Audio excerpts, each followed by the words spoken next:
कोई भी सैनिक रणभूमि में नहीं मरता है, वह तब मरता है जब उसको एक अनग्रेटफुल नेशन, अनग्रेटफुल देश उसको भुला देता है। First salary was credited, Saurabh was dead. Pakistan का पर्यायवाची है धोखा। पाकिस्तान का नाम ही है धोखिस्तान। 15 मई 1999 से 7 जून 1999 तक ये लोग दुश्मन के कैद में रहते हैं। आप समझ सकते हैं, दुश्मन, वो भी पाकिस्तान, वो भी भारत का सैनिक उनके कब्जे में।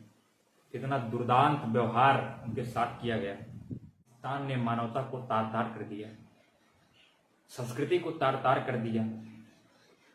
उन्होंने उन सभी सीमाओं को लांघ दिया जो कि एक पशुवत व्यवहार से भी घिरा हुआ। और मैं विशाल त्रिपाठी, अभियंता, फौज, आजाद हिंद। बात करते हैं राष्ट्रहित की।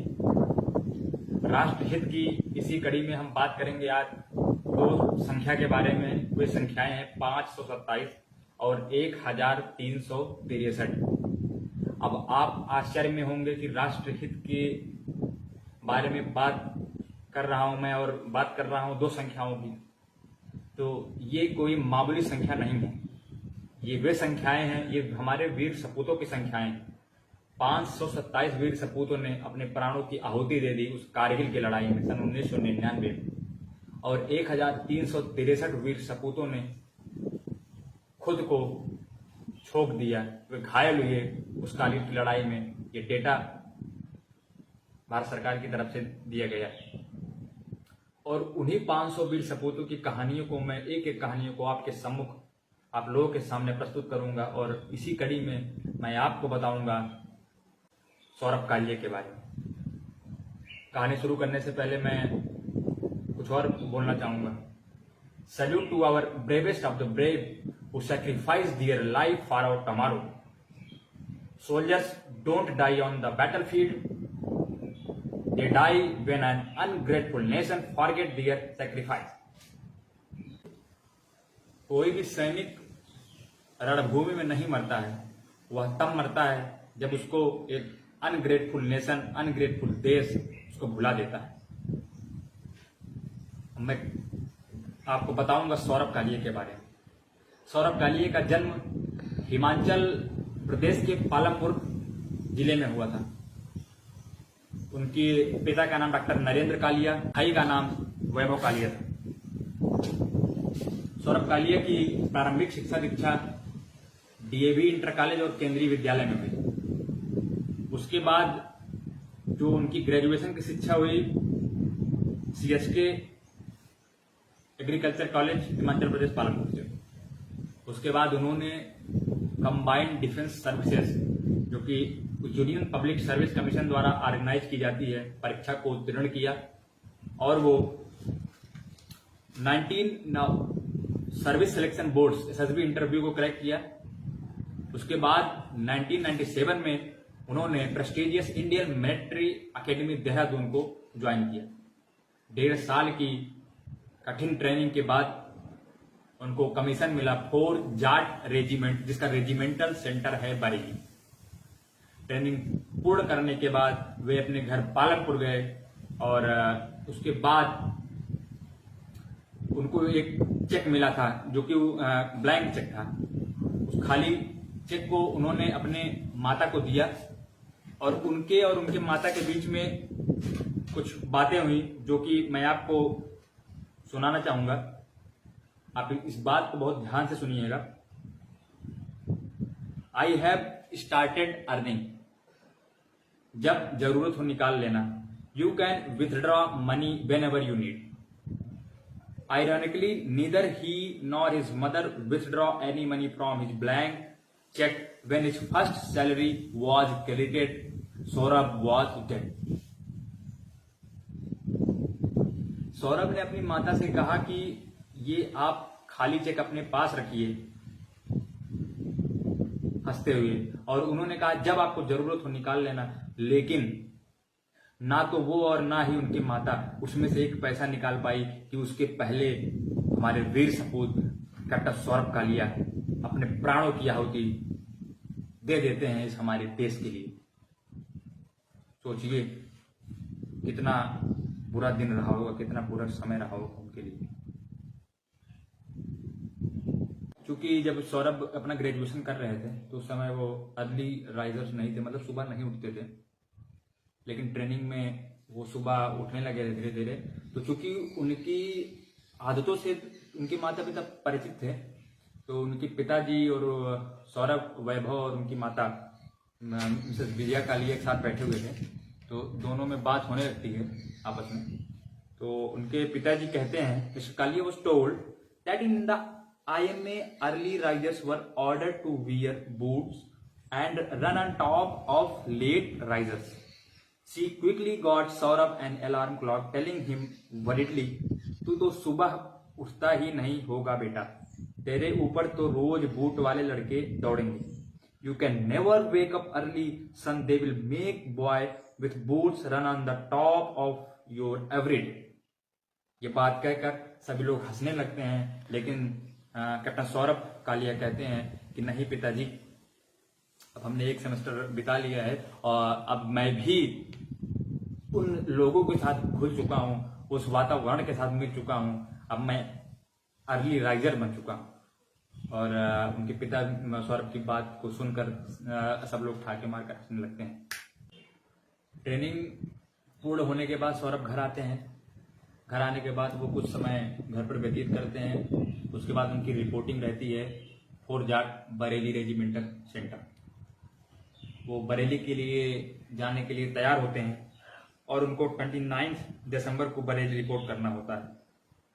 तो जब वो जाने लगते हैं तो अपने माता जी का पैर छूते हैं और क्या कहते हैं, कोट, माँ तुम देखना, एक दिन ऐसा काम कर जाऊंगा कि सारी दुनिया में मेरा नाम होगा, unquote. Mother just you wait, one day you will be proud of me. उसके बाद उनकी माता हंसती हैं और कहती हैं सौरभ से, बड़ा आया नाम करने वाला, तो ठीक से बरेली पहुंच जा, बस उतना ही काफी है मेरे लिए। Really if you reach Bareilly safe, that should be enough for me.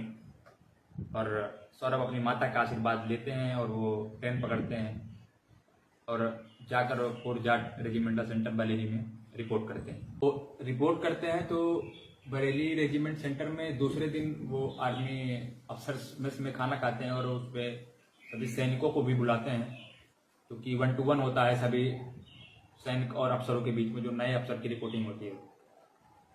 तो कैप्टन सौरभ कालिया अपने फर्स्ट स्पीच में कहते हैं, quote, today I am proud to be in Fort Jat, one day Fort Jat shall be proud of me, unquote.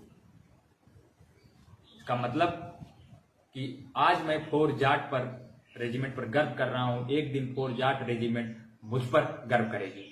उनके पिता doctor Narendra Kaliya और captain Saurabh Kalia जब वो कैप्टन नहीं थे, ये बात है पिता पुत्र आपस में बैठकर बात कर रहे थे, तो चूंकि उनके पिता डॉक्टर थे तो वो भी चाहते थे कि हमारा बेटा भी डॉक्टर बने। तो वो अपने बेटे से कहते हैं कि आप भी डॉक्टर बनना चाहोगे? कि उनके पिता के पास उस समय उतना रुपया नहीं था, बट वो कहते हैं कि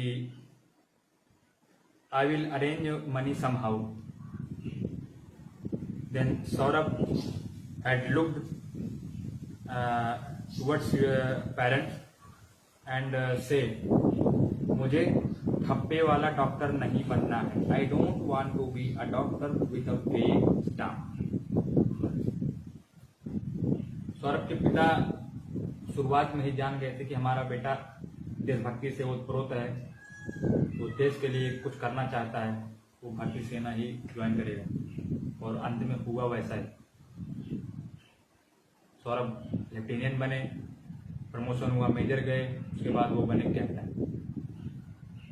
एक जब उनकी पोस्टिंग सियाचिन जम्मू कश्मीर एरिया में थी, वहां पर उनके साथ क्या हुआ,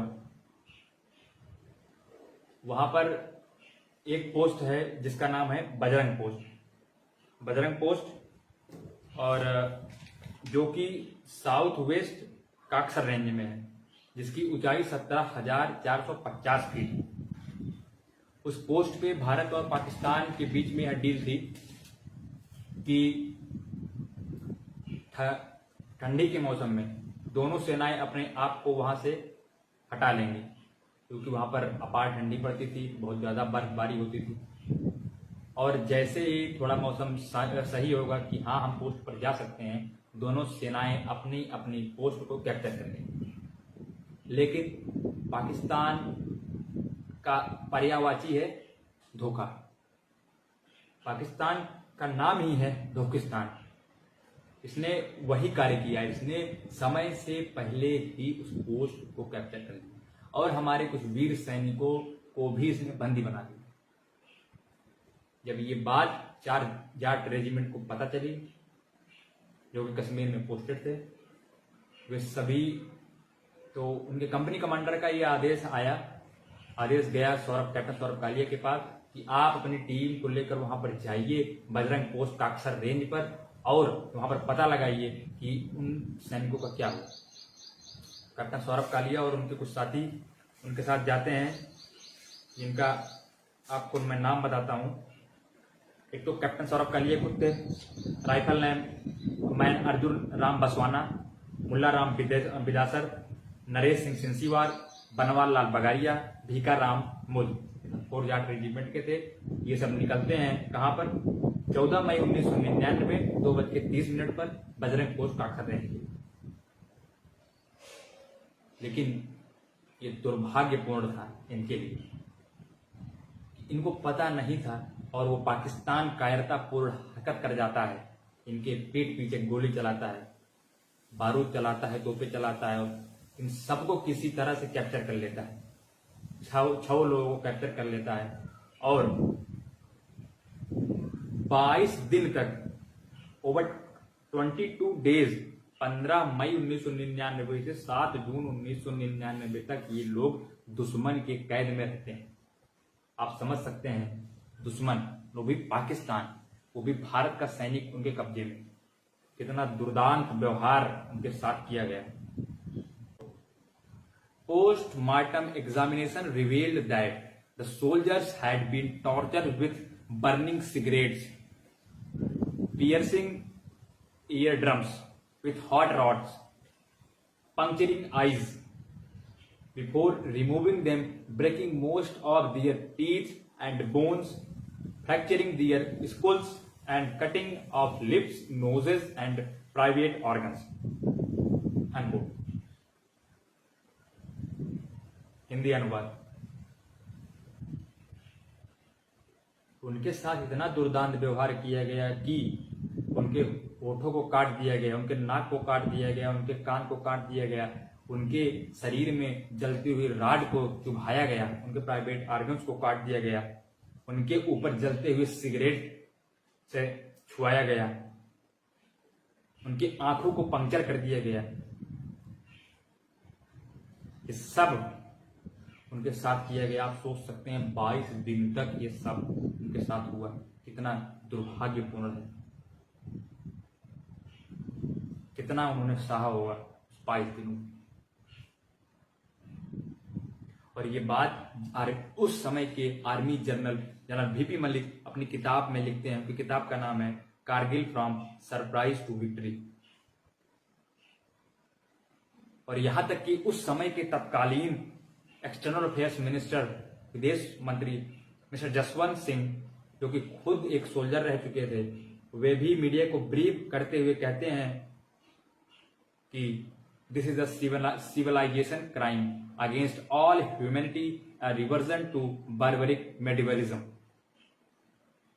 पाकिस्तान ने मानवता को तार-तार कर दिया, संस्कृति को तार-तार कर दिया। उन्होंने उन सभी सीमाओं को लाग दिया जो कि एक पशुवत व्यवहार से भी घिरा हुआ। जब उनकी बॉडी उनके घर तक आती है तो उनका भाई वैभव कालिया अपने भाई को देखने जाता है, तो वो केवल उनकी भावों को देखता है कि ये मेरे भाई की ये भावें हैं, थ्रेट्स हैं। बाकी उनके चेहरे पर कुछ नहीं दिखाई दे रहा था, उनकी बॉडी भी एकदम खत्म हो चुकी।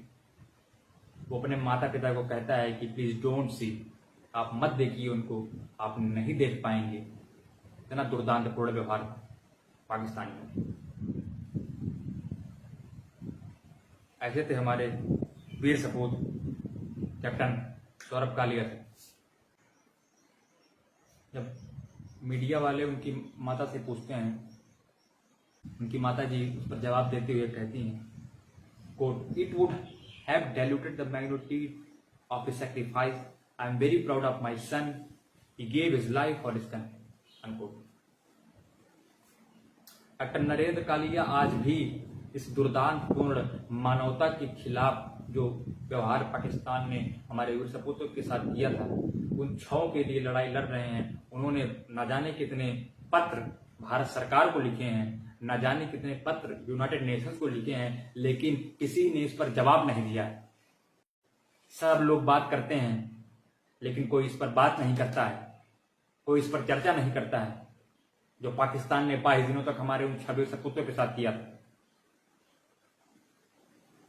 यहां तक कि पाकिस्तानियों ने भी इसके खिलाफ आवाज उठाई और उसमें से एक पाकिस्तानी का लेटर डॉक्टर नरेंद्र कालिया के घर पे आया। मैं आपको उस लेटर में लिखी हुई बात को सुनाता हूं। उस लेटर में लिखा था, पहली बात तो लेटर एक कुरान की कॉपी थी और उस पर कुछ फूल थे, और उस लेटर में लिखा था, quote, "I am very sorry for what happened to Saurabh. He wrote with deep regret, our country is now controlled by mullah." Unquote. उस पाकिस्तानी ने लिखा था कि हमारा देश अब मुल्लों के द्वारा कंट्रोल किया जा रहा है।